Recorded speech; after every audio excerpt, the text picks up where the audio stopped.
Hiya folks, so it's been some time since I've been with you for a daily update or a chronic question, and sorry about that. So I wanted to drop in and just give you a bit of an explanation. Ultimately, I've had nearly 2 weeks of migraine, which has been crippling me, and it took me a long while to realise it was migraine. I had all sorts of things that I wouldn't maybe associate with migraine, like upset stomach, and fatigue and muscle ache. So for a little while, I thought I had a virus or another infection, but no, it was migraine. And after trying everything to remove it, stopping caffeine, drinking more, painkillers, stopping painkillers in case that was triggering it, I've now found out is a mixture, I think, of broken sleep and stress, and it finally went yesterday. It's trying to creep back today because I had a bit of broken sleep last night, which kind of confirmed I now know what's causing it. But yeah, so sorry I've been offline for a bit. I have been over on Twitch for anyone who's been following us there, where we sort of play computer games to escape and distract. It's been an uncomfortable experience with a migraine, as you can imagine, but I needed some socialisation, and that's what we do there over on Twitch. So if you haven't checked out, it's twitch.tv/Joel versus Arthritis, the same name as this YouTube channel. And yeah, that's been great, and I'm grateful for those people for keeping me sane, because after about a week or so of that, I was starting to get very depressed. But some stuff's been happening in the meantime, so I'm preparing currently to go to Belgium to Brussels next week, where I will be on stage with none other than Hans Kluge, who is the European Regional Director for the World Health Organization. I'll also be sharing a stage with the Health Minister for Latvia, the global leader for BMS.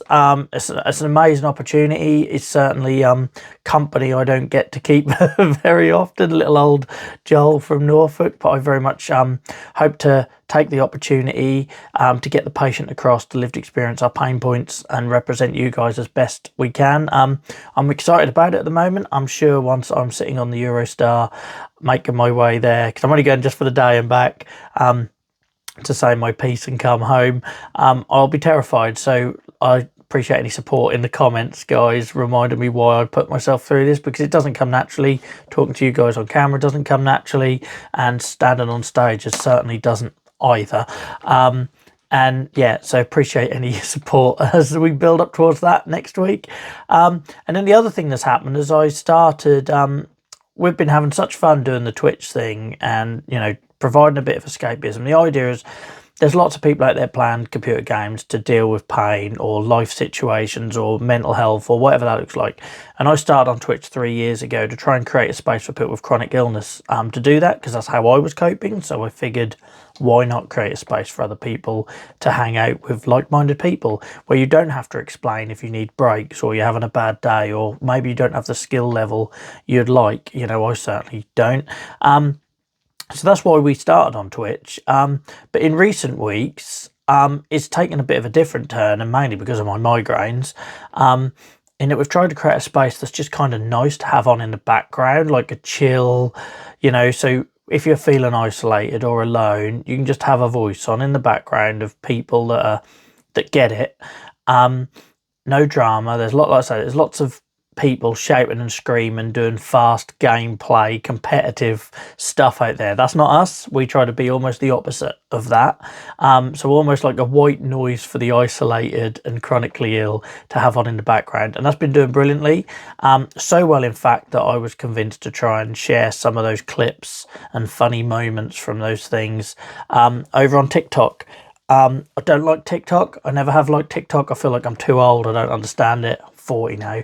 And I'd failed on there before, unlike YouTube, where our videos find an audience of people who need to see it. TikTok never really kind of took off. But my word, did we have a different experience this time. So I created the account, and within the first day, we had a 50,000 view video. By day 3, which was yesterday, that video is now up to 150,000 views. We've got over 100 followers already. We've had nearly 2,000 likes on our videos, and they're just silly little funny moments that happen from the streams. It's just really nice. It's just nice to know that something we're doing to try and create this space for people that need it, who maybe feel isolated or need some calm in their day or some socialization in their day.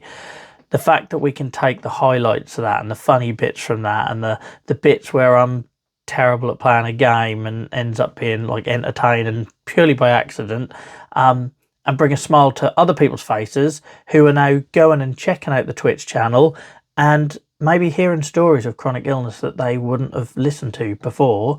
That feels amazing. That just feels amazing. So so despite my lack of activity here on YouTube and social media and everything else, stuff has been happening, and big stuff as well. I look forward to giving you a couple of videos next week with the Brussels trip. I look forward to getting back to the chronic questions and those sort of things. Lots of people have been enjoying the memes and the silly stuff that I do on this channel as well. So I hope you're still enjoying those playlists.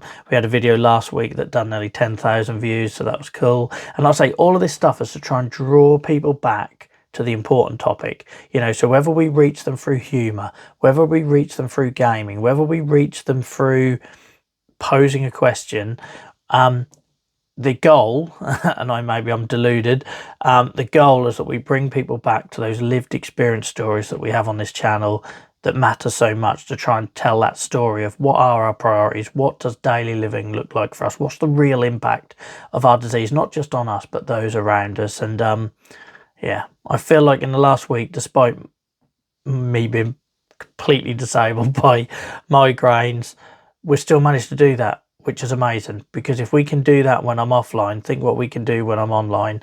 And yeah, and I'm grateful for everybody that's helped us get this platform to the level it is that can happen.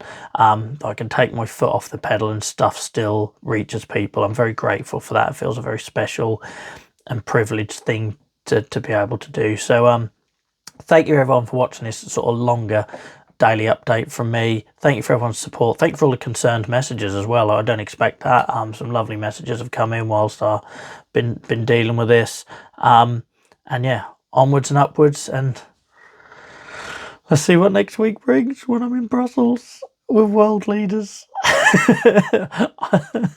With my beard and my Norfolk accent and my piercings, talking about arthritis. But I'm very lucky with that. There's going to be a big video. There's a 15-meter wide screen at the Royal Albert Hall or the Albert Hall, sorry, it's not Royal, the Albert Hall in Brussels, where a video and me and Parent and Dylan is going to be shown. It's going to be very emotional, and I'm very lucky despite the fear. Just shows you what you can achieve when you push through fear for a cause that you believe in. Hey, thanks for all the support, guys. Speak to you all soon on whatever platform that is, and thank you very much for watching.